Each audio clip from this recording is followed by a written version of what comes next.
Well, great game. What a game, what a college basketball game. McNeese is, they're a talented team. They can get hot. Offensively, they got so many guys that can go make plays just one-on-one, and that's kind of what happened today. The first half, they had Copeland kind of carry them, in the first half, and he don't even start. And it's crazy, the two guys that don't start, carried them. Since Parker can start for any team in America because he can score the ball. So I'm proud of our guys, man. They fought with the circumstances and everything that, we've been dealt with in the last 48 hours. We played hard. It was a one-possession game, I think. We were right there. So we're going to get a little break and come back at it on, like 5 days. Get ready for our second conference game.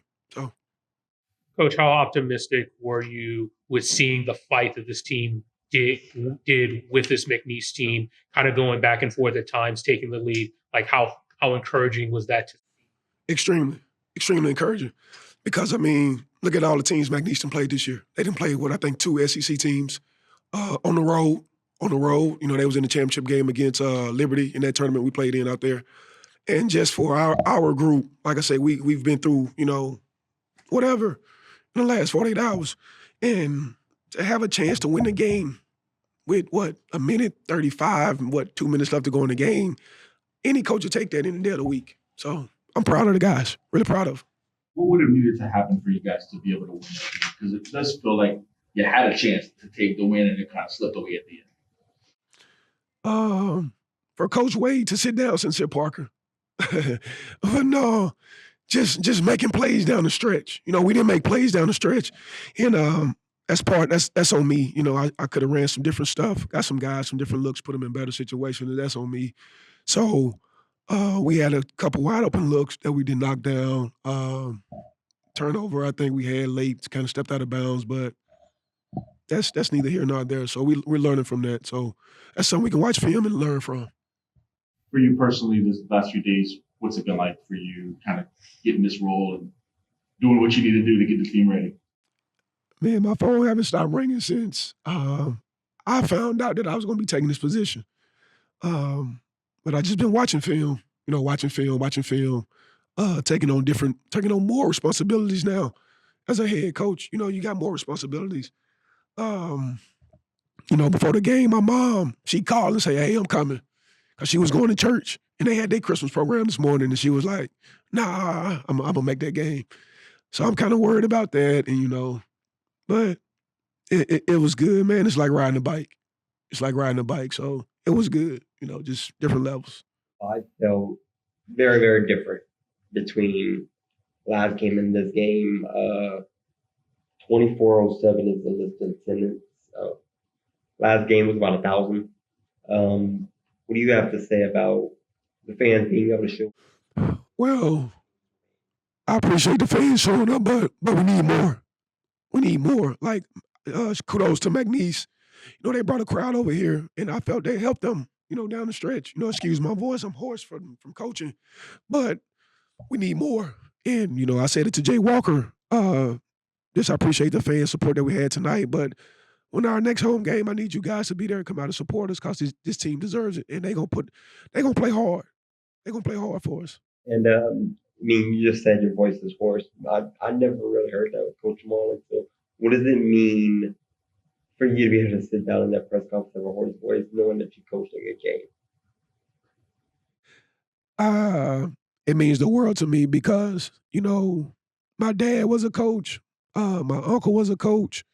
My brother, he's a coach, so I come from a family of coaches. And it's funny, my dad won a state championship in this building as a high school head coach, and I was sitting right here in this room listening to him talk about the state championship and what it meant to him and the kids and the community. And to be sitting up here doing this, man, it's like living out a dream. Living out a dream. But like I told my family and everybody, I say, man, the honeymoon over with now, after that first practice. I said, we got to get to work. And y'all know me. For people who don't know me, all I know is work. I'll work the next man. People didn't give us a chance to be within 8 points of McNeese. And we was up late in the game. So I take that. So we got to go back to the drawing boards and correct some things and get ready for Coastal Carolina. we don't talk about moral victories. Obviously, there's no moral victories, but it does kind of feel like today was a moral victory of some kind. How do you kind of, because the guys are kind of sounding like they were feeling optimistic, you're feeling optimistic, even though didn't win the game. But there's a lot of optimistic stuff going on around the program. Do you feel the same? Well, there's some optimism going around. You know, the guys, you know, they play hard, man, and we just try to keep their spirits uplifted. You know, cause at the end of the day, Coach Marlin did recruit, you know, sign off on all them guys that we have on our team. You know, so he obviously has a relationship with every last one of those guys on the team and on the staff too. So we had to pick them back up, and you know, I just told them, "Hey, I love y'all. I love y'all. So let's go out here and play hard. You get to play basketball for 2 hours. That's something people would, you know, give everything to do for 2 hours. Go have fun doing it, and we'll live with the outcome." So we just try to breathe life into them. Each coach kind of has their own kind of thing, their signature, their fingerprints on it. What is a Derrick Zimmerman? Ideally, what's a Derrick Zimmerman team look like? Play hard on defense. All right, rebound the ball and get out and run. Play together. You know, I played point guard in my career at Mississippi State, and I was fortunate enough to get drafted and play professionally for 10 years, and that's how I played. You know, play with passion. As y'all see me getting into it with the referee, I was just telling him Merry Christmas, but he didn't understand that I was saying Merry Christmas, you know, so, uh, but no, it's, you know, just play hard, play together, you know. What's play together, what's important now, you know? How big important is it to have this break at this time amid everything that's recently happened to kind of now get to that break?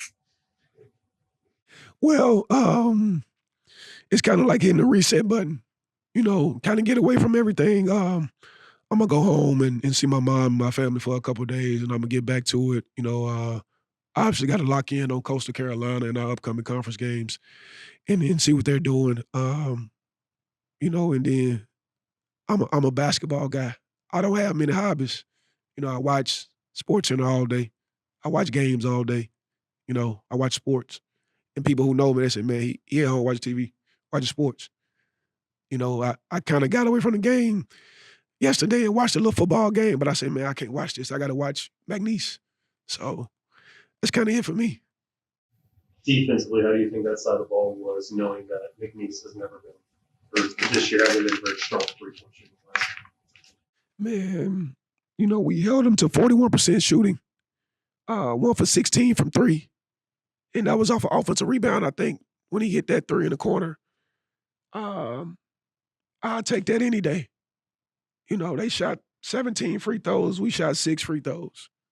I think that's the difference in the ball game. You know, they made 13. They was 13 out of 17. We was 4 of 6. And I'm not blaming that on the referees. That's just us not getting to the line. You know, gotta be strong with the ball, make plays. So I'll take that any day. And then also kind of just looking at this next week or so, it's going to be kind of tricky with the holidays, but how do you continue to put your footprints, kind of get the practice and get the team ready for Coastal Carolina over this next week? Oh, well, the number one thing coming back off Christmas break, we gotta keep them in great condition, you know, because they gonna lose their condition and going home and stuff like that just by not doing anything. Get them back in shape, you know, clean up some stuff offensively and defensively, and we gonna start. I already started watching Coastal, but the guys will see Coastal the first day we get back on what they do, their tendencies and strengths and weaknesses and stuff like that. So we gonna go for it, man. We gonna go for it. I'm telling you. And you know, everybody bought in. They bought in, so we gonna surprise a lot of people. I'm telling you. What are some early things that you noticed about Coastal on film? Well, they very athletic. You know, they got a whole new team, like everybody in the conference now. You know, we I think we returned the most people in the league besides us in Arkansas State. You know, how crazy is that? And we lost what three players. So and we still had 6 people returning. They got a whole new team, you know, new coach. So I know they lost their first game, right? On the road. Uh, but they're gonna be amped up to play. So we'll see. And after you got announced as the head coach in that first practice, did you kind of notice an attitude change from the team overall, or was it pretty much the same thing before? Well, the guys, they know my personality because I'm kind of like I got an old school soul. Like my dad, if he was coaching today, man, he'd probably be, oh man, they probably would have been kicked him out of coaching the way he coached. So I got an old school soul where I believe in you come in and work. You get your work done, then you get out. I don't believe in messing around and practice and, lollygagging. Let's come in and work, go hard, and let's get out. And they know that's how I am. That's how I am in drills and just everything. So they picked up on it real quick.